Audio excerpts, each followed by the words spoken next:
YouTube, welcome to the Tremain Show. I'm Tremain Davis, and today, as promised, we're continuing our conversations with highly successful CEOs, directors, people who are doing big things in the entrepreneurial space in our area. So I want you all to be introduced to Miss June Evans. She is giving us some of her time today. She has an amazing story, and I'm excited to be able to get her to drop some of these jewels and some of these gems and some of these things that's really going to help you take your business to the next level. Thank you, Miss June Evans, for being a part of the show and for allowing us to interview you today. No, thank you, Tremain. I'm glad to be here. Absolutely, absolutely. All right, so June has multiple titles. And we just were talking about this off camera, so rather than me butcher it, I'm gonna let June tell you exactly what her titles are. We're here at the Innovation Hub, which we've been filming the show lately, so shout out to June for allowing us to be able to shoot the show here.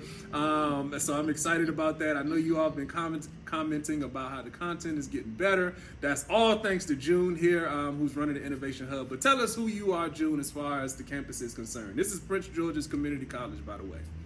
Well, my name is June Evans. Okay. I'm the director for the Center for Innovation and Entrepreneurship here at Prince George's Community College, as well as the executive director of our Innovation Hub. Got it. So it's kind of a dual role. Gotcha. But all really kind of pointed towards entrepreneurship. Absolutely. Gotcha. All right, so tell us about, so I did a whiteboard session in one of my last videos, and the whiteboard session was all about how do you increase your network? And I said time, people, places. Those are the three things that you can do. Be cognizant of how you're spending your time.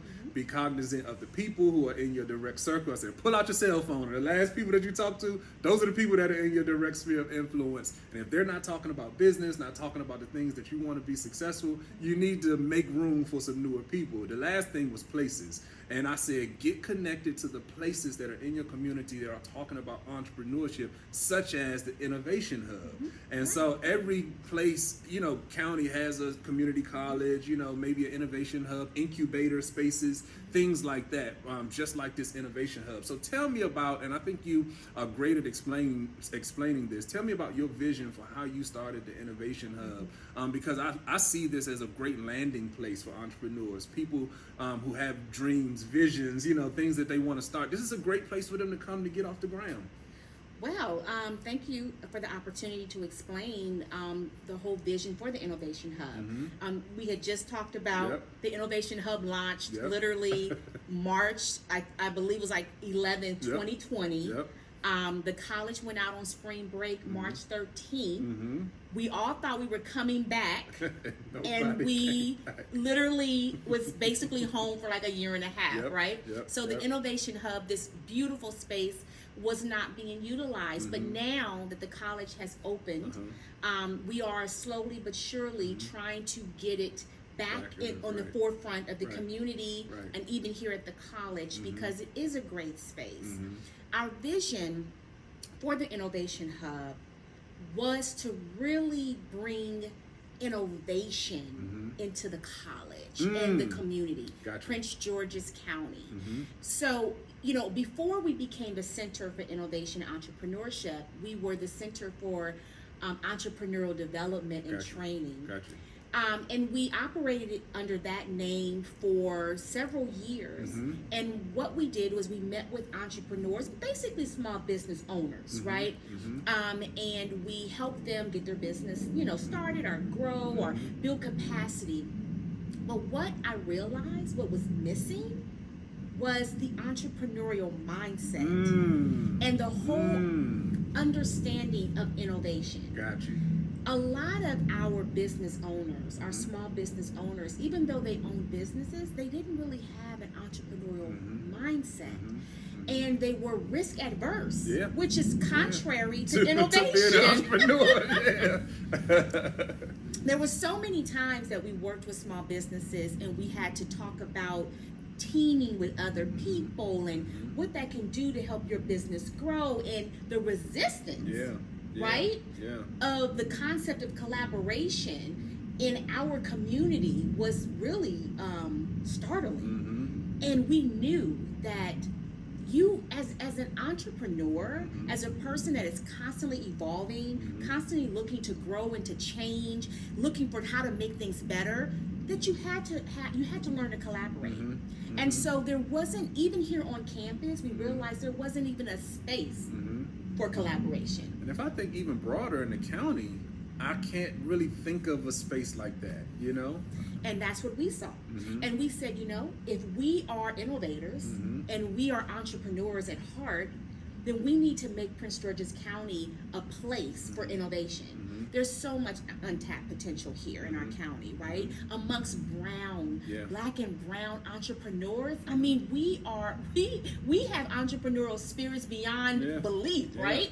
But we needed a place for our people to come and be able to grow that hunger of innovation and entrepreneurship. So we said, this is an opportunity within the Washington metropolitan region. We're going to step out and we're going to do it. Wow. To become leaders. To become leaders in that effort. Yeah. No, that's amazing. So it really sounds like, and you're hitting on some really, really good stuff. So I'm going to unpack some of the things that you just said. So one of the things that you said, I think, and we talk about this on the channel all the time, is how entrepreneurs have to be able to understand the basics about entrepreneur, and that goes to the mindset stuff. Because a lot of times an entrepreneur will understand like the area of business they want to go into. They'll have an expertise or something that allows them to go into, they'll see the opportunity, you know, maybe they're a chef, they want to start a food truck, something along those lines. But understanding the mindset that you need to actually bring a business to market is something they don't have any training on. So to have the expertise to see the opportunity and to want to go start the business, and because they have that expertise, sometimes they go out and actually be successful, but to grow it, take it to the next level, to expand your team, that type of thing, you have to have some training in business and entrepreneur, well, not just business, but in entrepreneurship specifically, which touches on that mindset piece of it. You know, I think the difference between a successful business sometime and one who, you know, kind of goes out of business can be as small as the mindset thing. You know, the mindset piece. So, you know, when you touched on that, I feel like that's something that, you know, as a leader in the community, as somebody who's pushing, you know, what entrepreneurship should look like in the county, what have you seen as far as, you know, the transition of people just starting businesses and actually getting that mindset to take their businesses to the next level? Are you seeing something there?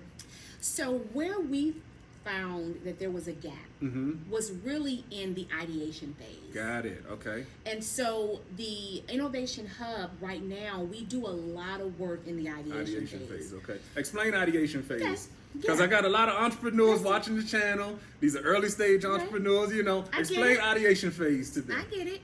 It is the very beginning phase of when you want to vet your idea. Got it.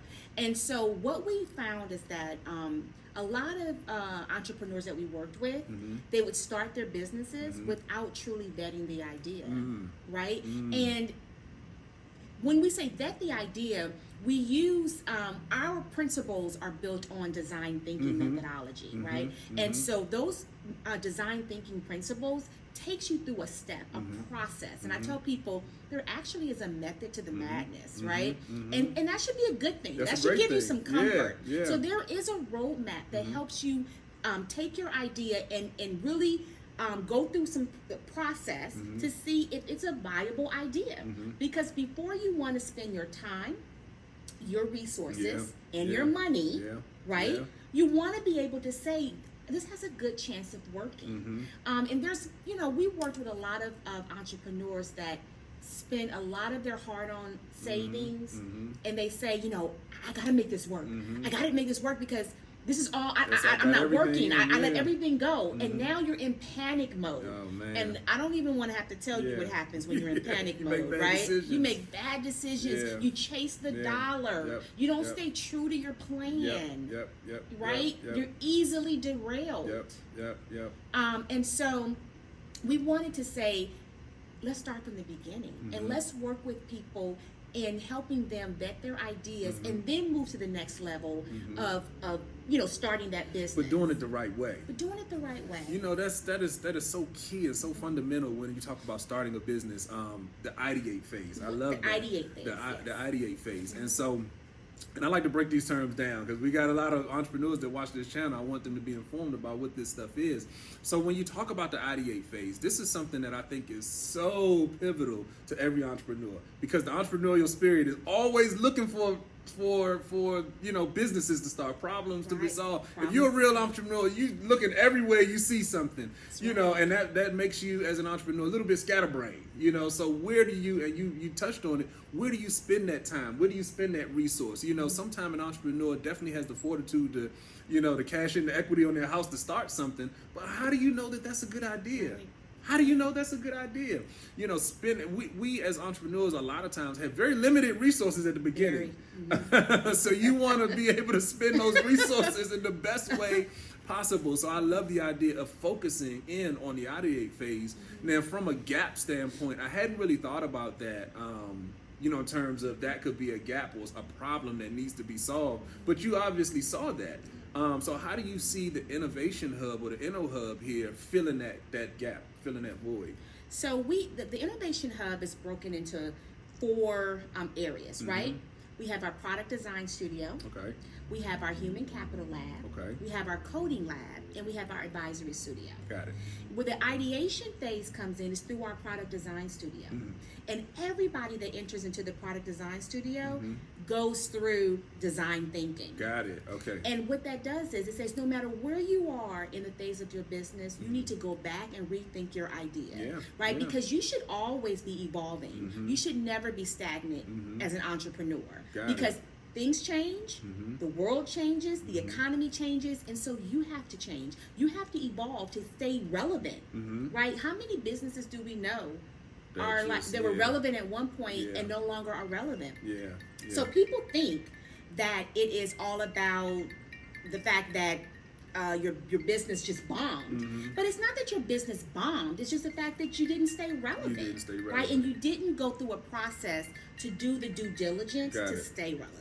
Got it. So that's the beginning. That's the beginning. So one thing that you said that you can touch on, and I think this is a really, really, really key point. I want you all to take notes here, is that no matter where you are in your business life cycle, so even if you're a mature business or it's good to go back to the basics, back to the starting point, to really assess that business idea, because if you are a successful business, if you are looking to grow, you have to go back to certain basic business principles in order to know how you can grow that business effectively. So it's not necessarily just for the startup, just for the person that just has an idea. The ideate phase is even for mature businesses or people who are established small businesses, and that's a nuanced thing, but that's something that I hadn't thought about.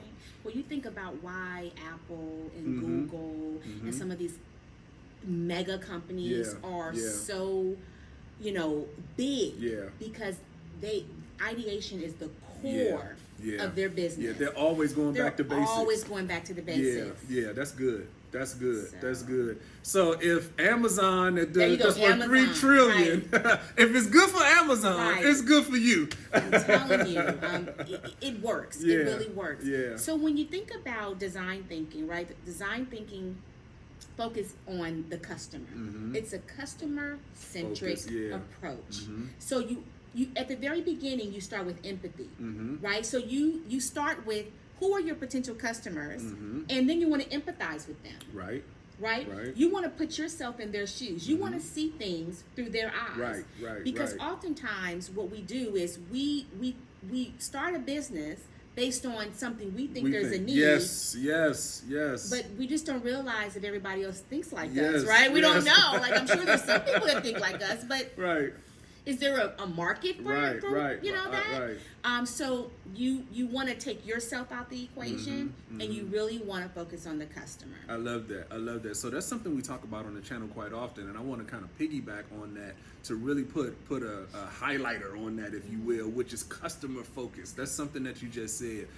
Don't just develop products just to be developing products. You have to develop them for your target audience. You have to make sure that you're really jacked in and really sort of align with what is important to them, what they're going to be spending their money on, why they're spending their money. Those are all of the things that go into that empathy piece of the design thinking. And design thinking, for those that don't know, that's a methodology for how you build products, how you build services, how you, put a structure in for your business. You do it on design thinking principles. And the first piece of design thinking, which you just mentioned, is empathy. So I want you all to write that down on your notepads and look up design thinking, which is something that they specialize here at the Innovation Hub. So if you're not sure, Innovation Hub is where you want to be here at the Prince George's County Community College, who are now leaders in the ideate phase, which is good for anybody. All right, so I want to talk about June Evans and how you became so passionate about entrepreneurship. Did you just wake up one day? I was just talking to Mark Sterren, who had another interview here, and we were talking about whether entrepreneurs are born or whether they're created or whether there's something you can learn over time. Where did your passion for entrepreneurship come from? So I have an interesting story. Okay. And I am going to lean to the fact that entrepreneurs are not necessarily born. Okay, I like that. Okay. That they actually can be made. Can be made. Got it. Because I didn't grow up with an entrepreneurial family. Mm-hmm. My parents weren't entrepreneurs. Mm-hmm. I never thought mm-hmm. that I would be an entrepreneur in any form or fashion. Right. I literally started my career as a government employee, and then I became a federal government employee. So I was totally the opposite. I was going to say, that's the other end of the spectrum. The total end of the spectrum. But I was blessed at the very beginning of my career to have a place, even within government, that gave me the autonomy to create things. From the very beginning, even coming out of college, the first person that I worked for, who was a mentor to me, he said, the County of Los Angeles needs a scholarship program. We've never had a scholarship program for foster youth. I don't even know where to begin, June. Can you figure out how we can do this? Wow. And I was fresh out of college. Yeah. And I literally, that was my first time. Yeah. And I literally had to create this program from scratch with no help. And that was my first taste of some form of entrepreneurship. Yeah. Now, it wasn't in the business world, but I mean through trial and error and it got a lot of awards and accolades, and it's still in existence to this day. Wow.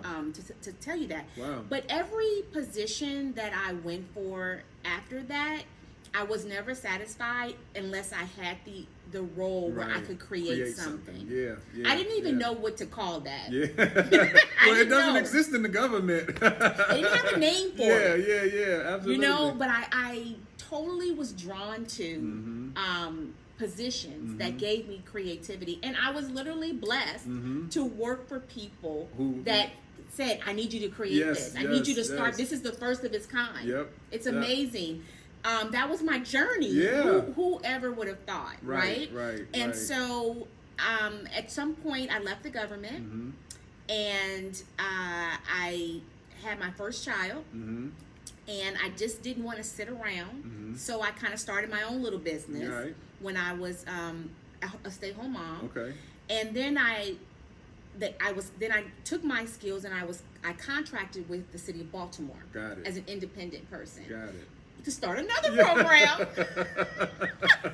This program was for small businesses in the city of Baltimore. Got it. And there was a bunch of money that came down to the federal government. They wanted to invest it in local businesses. They didn't know how to do it. Yep. Henceforth, I helped create a program in the city of Baltimore for local businesses. Then that led to working with the college. They had another program for small businesses, and then they said, hey, June, I think we need to continue this work here at the college. What can we do? Wow. So I put forth a proposal to Dr. Dukes at the time, and she said, I like it. We're going to keep it. Let's start a center for entrepreneurship here. That's awesome. That is amazing. So one thing I want to highlight, and this is something that we talk about often, just in general conversation, the difference between working as an employee and working for yourself. And the thing is that people think that there's two sides of the track that you have to be either on one side or on the other. But you clearly are an example of somebody working in the federal government, but cut your teeth on creating stuff, which really led you into entrepreneurship. Because even if you're in the federal government, you know, good old government job, good government job, you know, everybody say good government job, you know, so, you know, we can work 30, 40 years here and just retire, you know. But even in the confounds of a federal government, good government job, you know, you still had the bandwidth to go create something. And when you talk about entrepreneurship, that's literally creating something out of thin air, making something exist that wasn't currently there before. And even though you were in the government, you had the flexibility to be able to do that. There are a lot of people who work in the government, you know, who don't have that flexibility. You know, somebody can say, hey, could you create this program? They wouldn't know where to start. They'd be a fish out of water. So I do think that even though you had the opportunity to do it, there had to be some sort of proclivity, if you will, that once they gave you these assignments, that you could, you know, that you had the flexibility, the entrepreneurial mindset, as we talked about, to take it and make it your own. Everybody can't do that. So I think there's something there, you know, as that you created, you know, from an entrepreneurial standpoint, that you created. Right. So I would have to say that one of the key things, I think, to my success was that the mentors that I had along the way that worked with me gave me the room to, I don't want to say fail, but really that's to what fail. It is, to fail, right? And so as I grew and I developed and I evolved as a person, I started to not fear risk, right? I didn't fear failure. I literally looked and said, oh, there's a problem. And my mind went straight to how we're going to fix this problem. And then from how can we fix this problem to this is something we need to do in order to make things better. Right. And to this day, I think like that. You know, I'm always thinking, how are we going to make it better? Right? Like, even within the college itself, one thing that I advocate as the director for the Center for Innovation and Entrepreneurship is that we need to be a presence and we need to be a part of everything that we do at the college, because the college needs to have a space to innovate. And so under our Human Capital Lab is where we take pilot programs that the college wants to start. Nice. And that the college wants to vet, right? Gotcha. And see if it's going to work. If it's going to work, we need a place for that. So internally, we were there for the college as well. Right. That's awesome. One thing I want to point out, and I think I'd love to get your perspective on this. Do you think that it made a difference? Because you said you got your first federal job when you did your first bit of creating right out of college.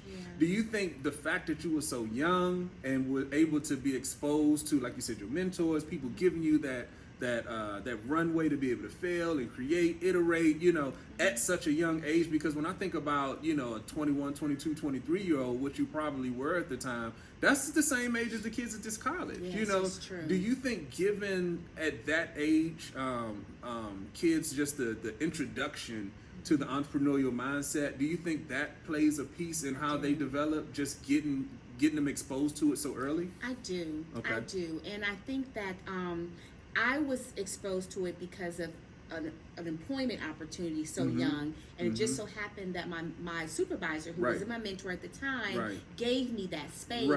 But I think we can do the same thing for students here, right? Like every department or program that a student may, or a learner, I like to call them learners because you know we're learning, and no matter where we are in our journey, right?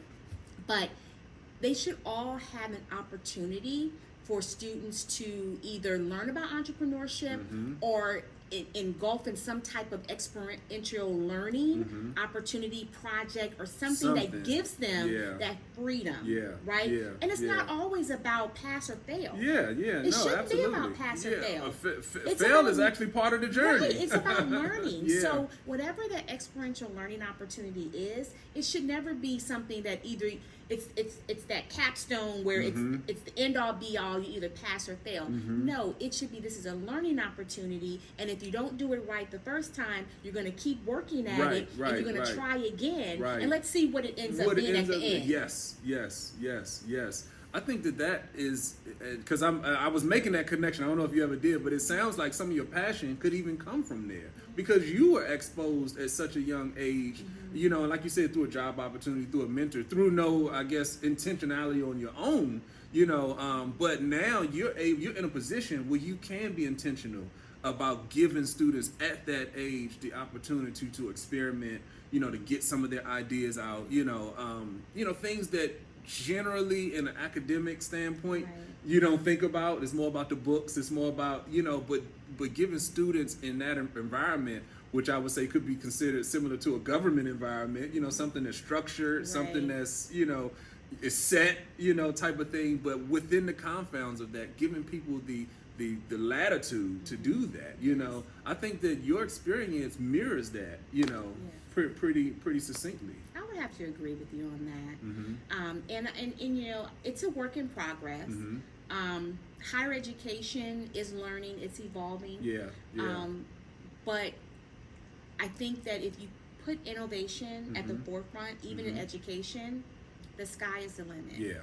What education is today, it won't be in a year or 2 years from now. I mean, it is I can tell you, definitely, within the next couple of years, it's going to be so different. It's going to be different.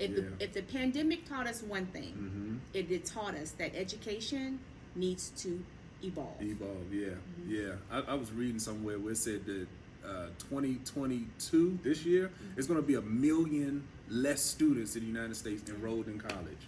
1 million less, like 1 million less. But that doesn't mean that they're dumb, you know, they're not smart, you know, because they're not going to college. They're just other things to do, other avenues, you know. And I think part of it is because education has not kept up with the way learners want to learn. Right. We tend to make them fit a box, you know, and instead of us making that box flexible and meeting learners where they are and helping them along their journey and let them be in the driver's seat, we tell them, you start this time, you end this time, you take this test this day, you know, I mean, everything is so prescriptive, and if you don't jump on our bandwagon, then you're really going to be left behind. And over time, learners have said, then I'm just not going to go. And that's not how life is. Because that's not what I want. Yeah, and life is not like that's that, you know. And there's so many more competitors out there now, right? You have a lot of industry, especially IT, where certifications are really in the forefront. So, you know, people say, I can go and take these certifications, and I don't have to go to a college. Right. And I can be out of here in 6 months, and I could be making, you know, a good amount of money. So there's a lot of competition now in education. Gotcha. So if we don't learn how to be innovative, then we will be irrelevant. So a place like the Innovation Hub is actually more than just, you know, a pet project or something nice to have on campus. This is really the driver of the future. That's what I believe. Yeah. I mean, based on what we're saying, I believe you too. That's what I believe. Yeah.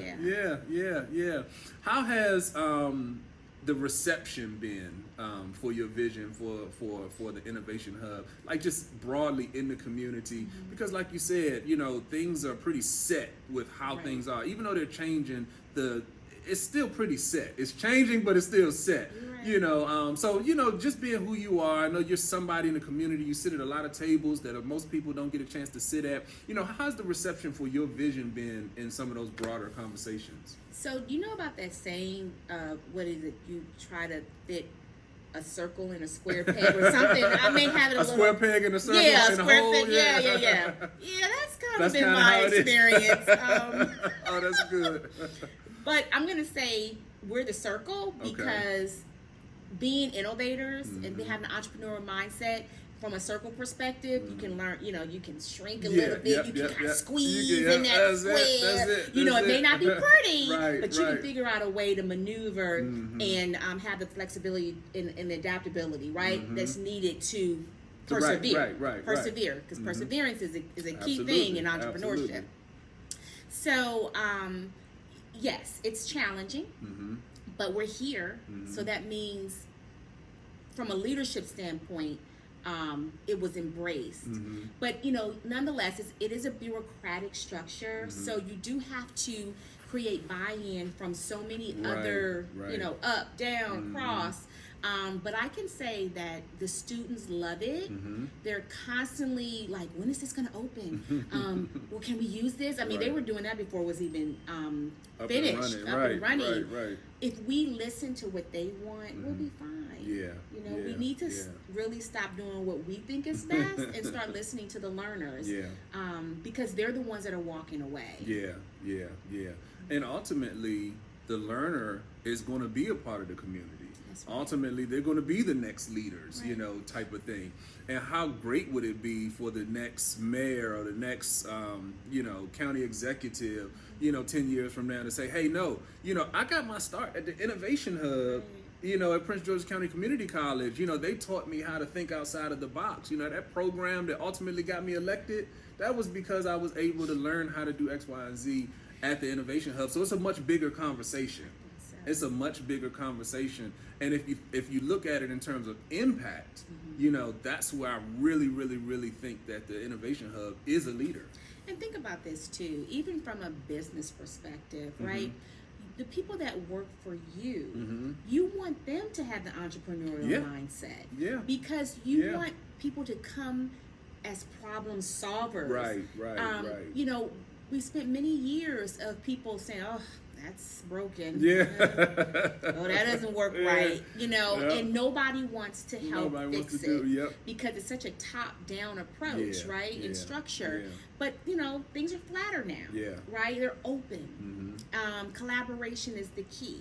So even the person that's supposed to be at the top is now coming down and sitting at the table with everybody in an open space, saying, I need to hear your ideas. We're constantly, we got that feedback loop, right? We're listening to our customers, right? We're hearing what they have to say. Now we need to put on the table how we're gonna address this, how are we gonna change this. Those are the type of things that we need to do in order to grow, right? And so if we just keep that in mind, I think we'll be fine. Nice. All right, so we have a lot of entrepreneurs that listen to this channel.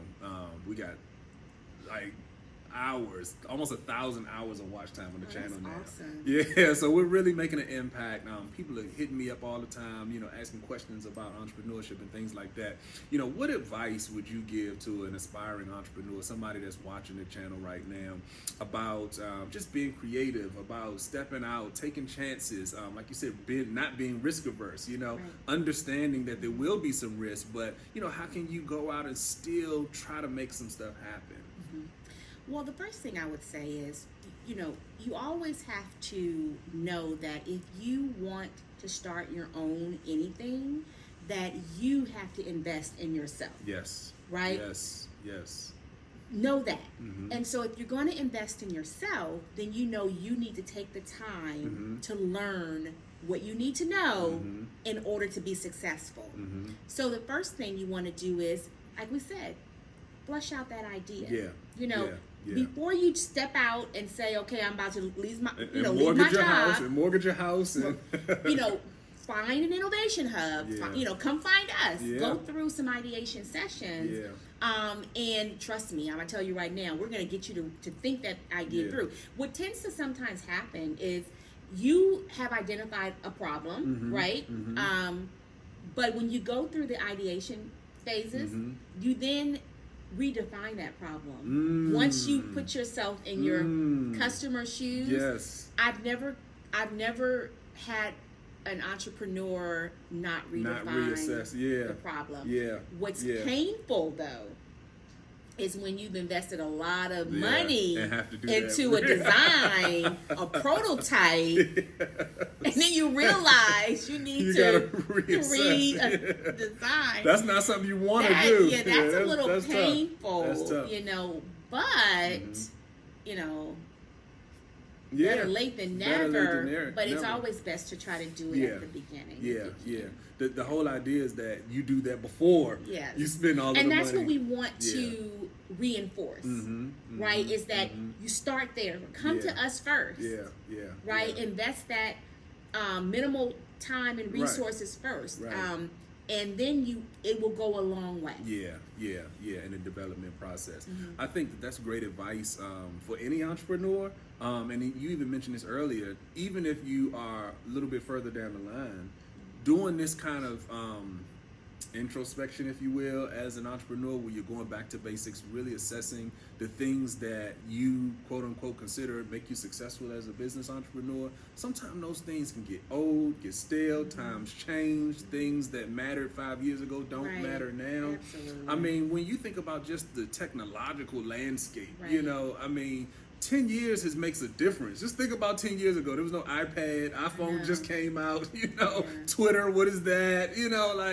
So much has changed in just the last 10 years. So if you are a business owner and you think that you can just start a business and operate it like that for the next 10 years, that's what June is saying. That's not the case. You always have to be iterating. You always have to be considering what that next idea is. And sometimes, we're human, right? And when we get so attached to our idea that we can't even see it right outside of that box. And so I have entrepreneurs, especially in the tech space, they're sharing their ideas, and I'm like, who else is going to understand this but you and maybe the few people, it's the way that you communicate it, you're so attached to it, it's all just so techie, and it's like, but who's your customer? Is your customer going to be that techie too? Because typically people that buy stuff are not as that techie, not at right? all. It's the people that design it that's, and then it's like, and thought about that. Like that, so or sometimes people try to bite off more than they can chew in the beginning. Too much. Tech founders are famous for that. You know what I mean? Because they are super smart. Right. They're going to build something that looks super smart, and the average person is like, "This is too smart for me. That's the it's too complicated. I can't, or to bite off more than you can chew person, that's the typical entrepreneur, because most people aren't tech entrepreneurs, but the typical entrepreneur is what you just said, to bite off more. Because as an entrepreneur, and I've been an entrepreneur for 21 years. I started my first business 21 years ago. It makes me feel old when I say that. But I started my first business. It was a tech business at that, 21 years ago. And as an entrepreneur, you always are looking for opportunities. You're always seeing something wrong. You're always, what's the movie where it's like, squirrel, you're just looking over there, But as an entrepreneur, you kind of scatterbrain, And so getting focused. On an idea, which is, I think, a real strength of some of the things that you're talking about. Getting focused on an idea, fleshing out one idea, figuring out how it jives with your target, customers, that type of thing. And then building and growing from there. And building from there. But that's where your business plan plays a role in too, right? So once you have that idea fleshed out, you do some customer discovery. I love it. And then you come in and you're like, okay, now we're building this business plan, right? Now we have our roadmap. And you're a little bit more confident in your plan. And so every wind that comes your way, you're not blown, right? You're not blown. You're sticking to your plan. That's important. That's very important. So you said something, and I want to touch on it right quick, which is customer discovery. We talk about that on this channel a lot. Customer discovery. How do you get out and validate your ideas with your target audience? 50 people who are in your target audience saying, "Hey, we love this project," is gold for an entrepreneur. And that is something that you can build off of, because 50 people can love it, 500 can love it, but it gives you a place to start, type of thing. All right, so one thing I want to talk about before we wrap up is team building. because somebody like you has to be really good at building a team so that you can make, the Center for Entrepreneurial Innovation, the Prince George's County Innovation Hub. You've got major mechanisms that are working right up under you. So I suppose, and you can correct me if I'm wrong, you got to have a good team to be able to help you run these things, because as an entrepreneur, and this is how it ties in, sometimes they feel like they have to do everything. And maybe in the beginning you have to wear multiple hats, but you always have to be thinking about, how am I going to build this team? Because you cannot get to the finish line on your own. Absolutely. So building a team is critical to capacity, right? If you want to grow, if you want to scale up, you have to have a good team around you. But it's also you as a leader being able to recognize individual strengths in each team member. Everyone brings their own unique expertise to the table. Making each person feel valued and allowing them the creativity. I love that. Even regardless of what their role is. Making sure that they feel empowered to make things better for your organization, even if they're the CFO, even if they're the HR person, even if they're the business development person.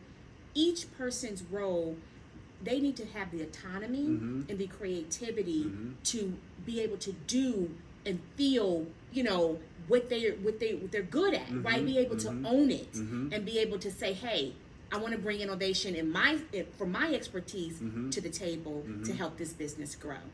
That, to me, is where people tend to have the most success. Empowering your people to feel innovative in their own right, and what they contribute means something to your organization is important. That almost goes back to something you had originally said about when you got into the federal government the first time. Your boss giving you the flexibility to create, and so almost drawn from that. As you build your teams, you want to give your team members the flexibility to be able to create, go out. Maybe they fail, but they're learning. We're creating. We're finding new ways and new pathways to do stuff. So if I'm hearing you correctly, and I want to make this a lesson for the viewers, as you're building a team, one of the most effective ways to do that is to empower those who are around you. So how do you do that? To dig in a little bit more, how do you empower the people who are around you? Say you're the entrepreneur right now, you're ready to maybe hire your first person, or maybe you're looking for a board if you're starting a nonprofit, that type of thing. How do you empower those who are around you? Well, I think the first thing is you ask them for their opinion of things, right? Love it. What are your thoughts? When I meet with my team, I never want to come across as if I know everything. Right. Because I don't. I'm only one person. I'm always saying, what are your thoughts about this? What is your perspective? I need another perspective. Oh, man, that is amazing. That's a bar, y'all. Yes. That is a gem she just dropped. I need other people's perspective. I need other people's perspective. Yes. That's why diversity is so critical to success as well. When you have a diverse workforce, you're bringing diverse perspectives to the table. Because unless you are selling something just to one finite group of people, you need to see how other people view your product or your service. So it's important. Diversity is important too. One thing that you said that I think should not fall short is the fact that you seek out people who are going to give you other opinions. So it's not just this is how June sees it, so this is what we should do, but seeking out alternative, sort of ideas or viewpoints on it, so that you can see. I mean, one thing that you said is so critical is that you need, those different points of views. It's not just, all right, tell me what you think if you want type of thing. Like, no, I really need to see your point of view because I know that I have blind spots, and if you approach it as a CEO, as a leader, as a director, as a founder of a company, type of thing, if you approach it in the way of, I know going into this that I don't have all the answers. So that makes me needing, the point of view of the people who are around me, I need the point of view of my team. That not only empowers you, to see things that you wouldn't necessarily see, but it empowers them to make them stakeholders in what we're building as well. And I want to say too, it's almost like a relationship with a significant other at sometimes. Really? Sometimes you have to be vulnerable. Yeah. Right? Yeah. You're a leader, you're leading the ship, but sometimes if you don't let your team know that you're at some points that you're vulnerable, you just don't know. Right. It builds loyalty. Yeah. Because they're like, oh, you need me. Yeah. Yes, I need you. I need you. I do. Don't leave me. Yes. I need you. Yeah. This place wouldn't be what it is without you. Yeah. You are valuable. That's awesome. Right? That's and so, awesome. I say sometimes you got to be a little vulnerable too. You have to tell people, you know what? This didn't work out. This right here, didn't work out, guys. What we're going to do? Right. You'd be surprised that your team somebody will come up and say, this is what let's try this. This is what I'm going to do because we're all in it together. Wow. And I don't want to see the project fail. That's amazing. That is amazing. All right, so as we close out, this is how I like to close out the shows. I want you to tell me where you see June Evans, and separately, where you see the Innovation Hub in 5 years. Tell me where you see that in 5 years. And the reason is because we're going to be able to look back on this. I'm your accountability partner now. Wow. So we're going to be able to look back at 5 years. I'm going to say, June said she was going to do that. All right, so where's June in 5 years? Where's the Innovation Hub in 5 years? So I'm going to start with the Innovation Hub in 5 years. The Innovation Hub is fully open. Okay. We are taking reservations for the community to come in and utilize it to basically start a new initiative, whether it could be a public initiative, it could be a community initiative. Businesses can come in, they can bring their team in here, and they can start, hey, we want to expand on this particular aspect of our business. Students, right? We'll have hours that are open for students to come in here, and they can create. They can just create. Yeah. Right, and as well as faculty. Faculty should be able to come here and meet with their students sometimes and say, hey, let's take a breather, right? Let's get away from the traditional, atmosphere. Yeah. So that is what I see 5 years from now. Is that this is a space where everyone in the community can rely on and feel energized to start something new and see it through. Actually see it implemented. Got it. As far as June Evans in 5 years, well, that's interesting. I'm a mother. I'm a mother of two. One, a young girl that just went off to college. So I still have one that's in high school. So that means in 5 years, I would have my second child already graduated from high school and in college.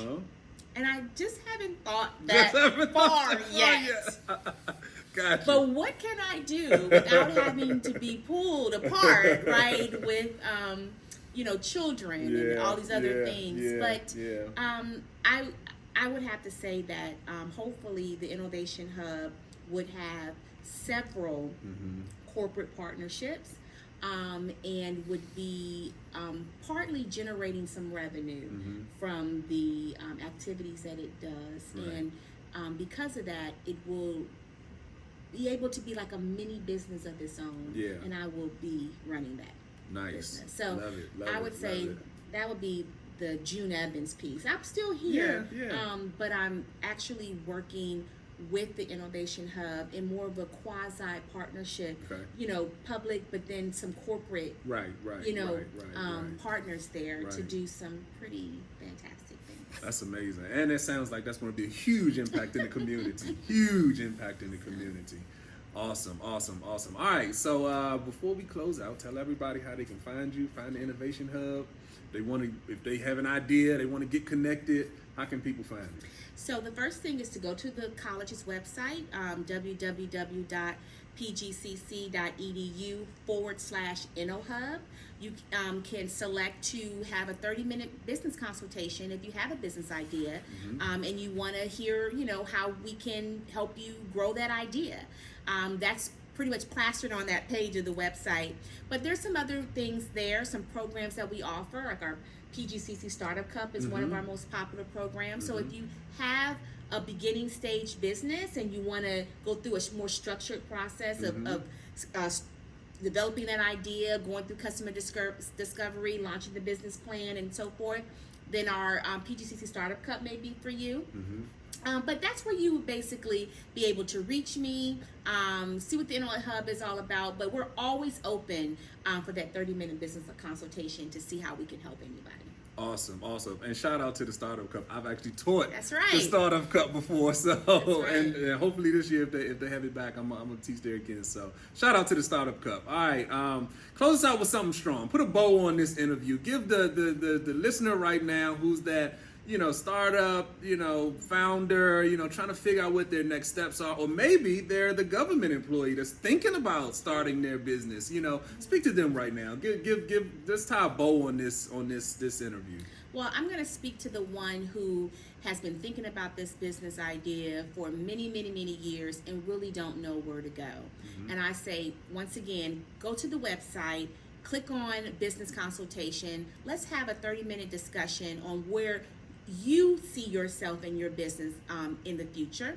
But I also want to say we touched a little bit about perseverance, and a lot of times I think that gets overlooked. Perseverance is not something you're born with, right? Yeah. It's something that you develop. Yeah. But if you are an entrepreneur, know that perseverance is like the key ingredient to success, because you will have good times and you will have bad times, but it's the perseverance that's going to see you through. So as long as you have support such as the Innovation Hub to help guide you and give you the guidance, even when you hit those bumpy roads, persevere. That's the key. Man, perseverance is the key to success. I don't know how we can end the show any better than that. I'm gonna put a pin in it right there.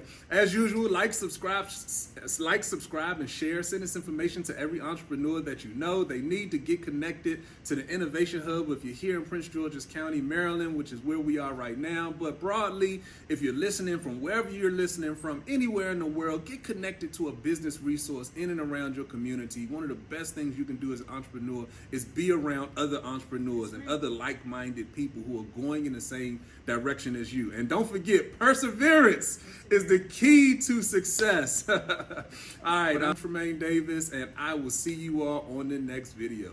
Peace. Thank you.